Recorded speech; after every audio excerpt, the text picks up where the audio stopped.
വാഴയില ജ്യൂസിന് ഒരുപാട് ഗുണങ്ങളുണ്ട്. ഈ ജ്യൂസ് എങ്ങനെ ഉണ്ടാക്കുന്നതെന്ന് നോക്കാം. നാര് കളഞ്ഞ വാഴയില മിക്സിയിൽ അരച്ചെടുത്ത് അരിച്ച് വയ്ക്കുക. ഇഞ്ചി, പുതിനയില എന്നിവ കുറച്ചെടുത്തിട്ട് ജ്യൂസാക്കി അരിച്ച് ഈ വാഴയിലയിലേക്ക് ചേർക്കുക.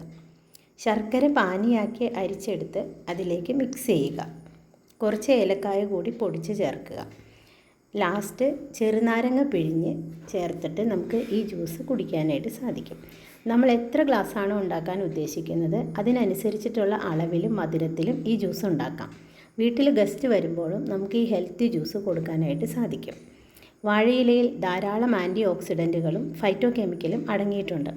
വാഴയില ജ്യൂസ് പതിവായി കുടിച്ചാൽ വയറിലെ അസ്വസ്ഥതകൾ, ദഹനക്കേട് എന്നിവ മാറ്റാനും ശ്വസനാരോഗ്യം മെച്ചപ്പെടുത്താനും കൊളസ്ട്രോളിനെ കുറച്ച് ഹൃദയത്തെ സംരക്ഷിക്കാനും ലിവർ, കിഡ്നി ഇവ ശുദ്ധീകരിക്കാനും യൂറിനറി പ്രോബ്ലംസ് കുറയ്ക്കാനും അതേപോലെ തന്നെ ബോഡി ക്ലെൻസ് ചെയ്യാനും സാധിക്കും.